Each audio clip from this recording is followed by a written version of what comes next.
Bonjour, nous sommes au Festival des Jeux de Saint-Ouen pour sa 24e édition, je crois. Et j'ai deux invités qui vont, je pense, confirmer ce que je viens de dire. C'est monsieur Vincent et monsieur Julien qui Bonjour. travaillent pour le Conseil général de la Seine-Saint-Denis. Tout à fait. C'est bien ça. Donc vous êtes co-organisateur, on peut dire, avec la ville de Saint-Ouen. Alors l'organisateur, c'est vraiment la ville de Saint-Ouen. C'est elle qui organise vraiment tout le festival et c'est à eux qu'il faut rendre hommage pour cette manifestation qui est vraiment, moi je trouve géniale. Et nous, on est au Conseil général, on les soutient financièrement, D'accord. mais on les soutient aussi.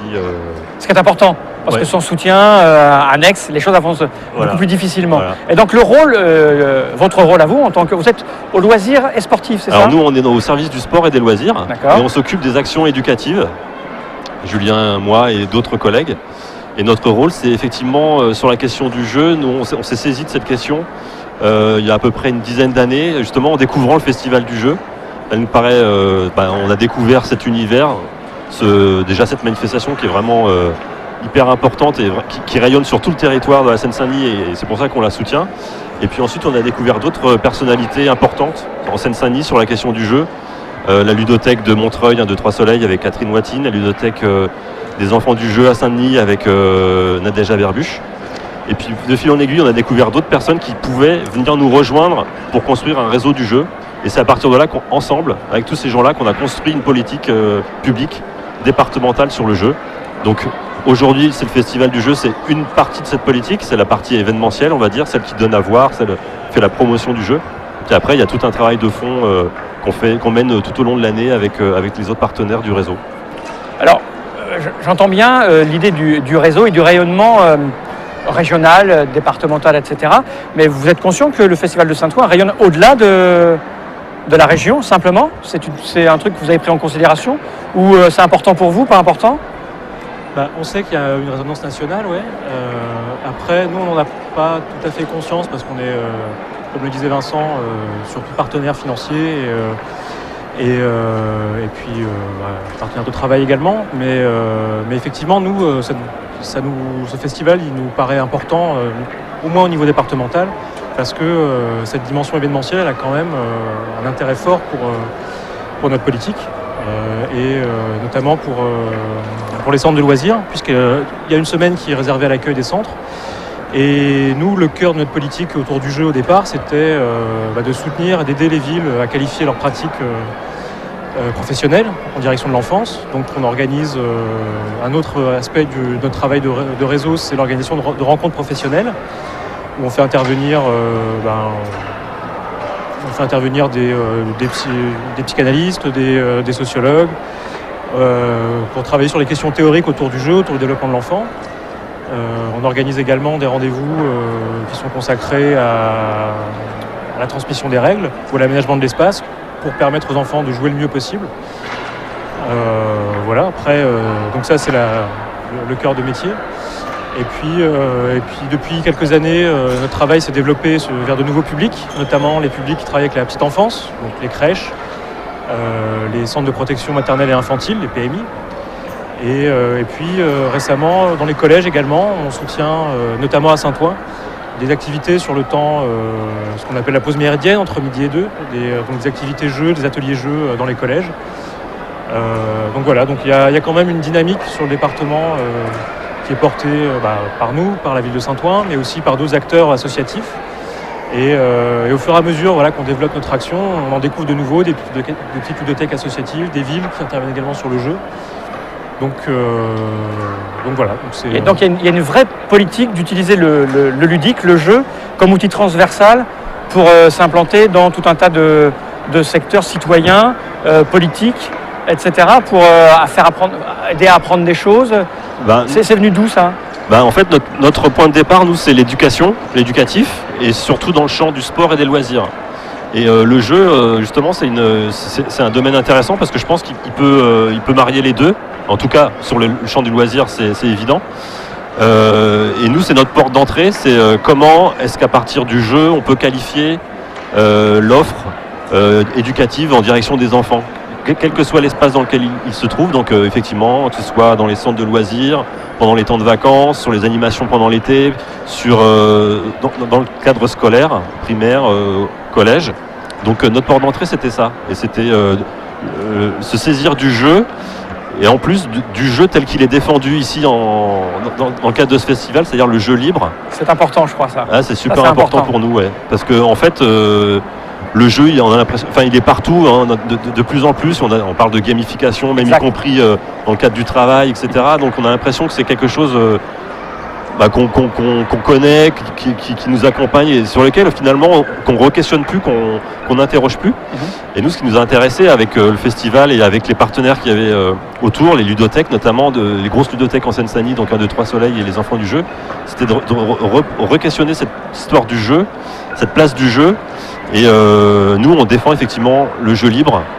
Donc le jeu, on ne joue pas pour apprendre, mais on apprend En jouant, exactement. Voilà. Ça, le 1, 2, 3 Soleil, c'est Catherine Vatine essentiellement. Exactement. Et c'est une personne qui réagit souvent très ardemment quand on associe jeu et éducatif. Bien sûr. Ça lui hérisse les poils. Et du coup, c'est extrêmement intéressant d'avoir écouté et d'être travaillé avec ces gens-là pour remettre le jeu à sa place, l'utiliser pour ce qu'il est vraiment et non pas croire que c'est un outil éducatif à tout prix. C'est-à-dire, ce qui est très malin dans cette approche que vous avez, c'est retirer l'éducatif du jeu pour finalement le rendre encore plus éducatif. Bien sûr, de rien. bien sûr, ouais. Bah, moi, je pense que les jeux éducatifs, ceux qu'on dit éducatifs, souvent, c'est des jeux qui sont pas forcément... Ça va embêter les enfants, on va dire un peu. Hein. On ne dit pas à un enfant, viens, je vais t'apprendre en jouant. Ouais. C'est pas très malin en général. En général. Là, je pense que les enfants qui viennent ici, parce qu'il y en a beaucoup, hein, Ouais. c'est ce qui est formidable d'ailleurs, avec cet événement-ci, c'est l'ouverture à tous les âges, Ouais, tout à fait. Ouais. tous les niveaux sociaux, etc. Tout le monde se retrouve là, peu importe. On joue, on parle, on échange. Et les enfants qui sont là, si on leur dit, viens, je vais t'amener samedi après-midi au Festival de Saint-Ouen, tu vas apprendre. Je pense pas qu'ils veuillent venir. Alors que là, ça se voit Ouais. sur leur visage. Non, mais c'est clair. Ils sont contents de venir jouer. Puis les enfants eux-mêmes sont pas dupes, quoi. Quand on leur sort un jeu éducatif pour apprendre les couleurs, les lettres, à compter, en général, Ouais. ça les lasse assez vite. Alors que compter, lire, faire des tas de choses Sans et sens. développer des Bien connaissances, sûr. et voilà, ils vont le faire en s'amusant, en jouant. Et nous, c'est ce qu'on défend. C'est le jeu vraiment pour le jeu, gratuit, voilà, qui est pas au service de quelque chose. Après. On sait qu'il y a toujours des tentatives et ça peut quand même être utile. Hein, Bien sûr. Mais bon, nous on veut défendre cette idée-là du jeu pour lui-même. Mais je crois qu'elle est bien défendue en tout cas. Moi, c'est pas la première fois que je viens sur ce festival. Ouais. Et je trouve que c'est de plus en plus fréquent et évident. Enfin, c'est évident à voir cette volonté. Tu voulais rajouter quelque chose, Julien? Juste dire que quand on travaille avec les centres de loisirs ou les services enfance des villes, ce qui est intéressant quand on arrive avec cette vision du jeu, cette idée du jeu, c'est que en travaillant à partir du jeu, on va bouger plein de choses dans l'attitude des adultes par rapport aux enfants. C'est-à-dire que quand on leur explique que les enfants ils sont pas là pour faire des choses, pour produire des choses, mais pour jouer, et le regard des adultes va changer, le positionnement, ils vont être moins interventionnistes dans leur positionnement par rapport aux enfants, ils vont les laisser jouer. Et c'est encore plus flagrant dans les collèges. On se rend compte qu'il y a des enseignants qui sont obligés de sortir de la posture du maître face à l'élève, parce que quand on joue, on ne peut pas avoir cette posture-là avec l'enfant, quoi. Et du coup, ça re-questionne leur positionnement en classe. Et ça remet un peu à plat les relations entre enfants et adultes, et plus entre profs et élèves, quoi. Et du coup, ça aussi, ça nous intéresse parce que ça bouge plein de choses, quoi. Et pour faire tout ça, vous êtes en relation avec l'éducation nationale ou autre, ou comment ça se passe? Alors en fait, au Conseil général, on est en relation avec nos collègues qui s'occupent des collèges, D'accord. notamment.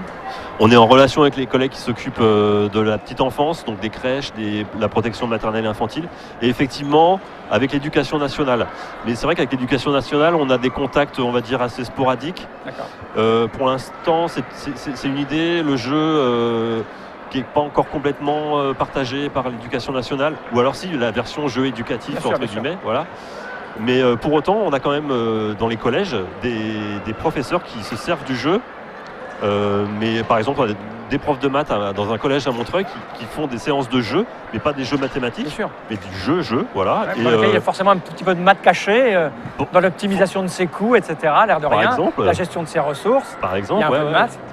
Mais même, voilà. Ce qu'ils ont remarqué, ce qu'ils nous ont fait remonter, c'est que par exemple, ils avaient remarqué que les enfants qui jouaient avaient plus grande facilité à lire les énoncés ou à se concentrer. Enfin, ils dédramatisaient un petit peu l'exercice de maths, ça devenait un peu plus quelque chose de moins stressant, parce que c'est vrai que le stress produit, c'est ça, produit l'échec scolaire finalement. Donc là, le jeu, ça permet effectivement de créer des relations différentes entre les enfants et les profs. Et dans les collèges, c'est vraiment très fort. On a des profs qui nous ont dit, j'avais des élèves, je me disais, je ne savais plus quoi en tirer. Je me disais, bon, il n'y a plus rien à en faire, parce que voilà, c'était le cancre. Il avait l'étiquette du cancre. Exactement. Ils ont joué ensemble. Et il y a des profs qui nous disent, ça m'a remobilisé. Je me suis dit, tiens, il y a une personnalité derrière l'élève, il y a quelqu'un. Ça serait intéressant à creuser. Parce que je pense que le rapport qu'a l'élève par rapport au jeu, c'est que c'est lui qui est mis en avant. C'est-à-dire que les décisions qu'il va prendre, c'est pour lui qu'elles sont prises par rapport à une situation, une victoire peut-être. Alors que quand on est à l'école, quand on est un peu cancre, et je sais de quoi je parle, j'étais un cancre, faire plaisir à un professeur, faire plaisir à des parents qu'on a plutôt envie d'embêter, c'est moins rigolo, quoi. Alors que quand on joue, c'est... Alors je ne sais pas, c'est peut-être une piste à creuser les raisons, mais ça serait un débat intéressant à voir. Pourquoi un enfant, face à un jeu, va prendre plus en considération les choix stratégiques qu'il va émettre, plutôt que d'essayer de résoudre un problème sur un tableau noir. Je sais d'expérience qu'il y a pas mal de profs, de gens d'éducation nationale qui sont très joueurs. Nous, on a une relation avec pas mal de gens sur tout le territoire. Il y en a pas mal qui sont instituteurs ou professeurs qui aiment le jeu. En fait, on essaye de soutenir ces gens-là et de faire vous avez bien raison, je pense que c'est avec ce genre d'initiative, ce genre de festival, quand des groupements politiques comme une ville, un conseil général et autres s'associent, je pense que c'est un signal fort. C'est surtout si ça fonctionne aux autres départements et aux autres communes. En tout cas, on l'espère pour vous. Merci. Quelque chose à rajouter ? Non, c'est bon, c'est parfait. Merci Vincent, merci Julien. On était au Festival de Saint-Ouen qui démarre à l'instant et qui s'annonce plutôt pas mal. Ça se remplit. Ça se remplit bien, Merci à vous, à bientôt.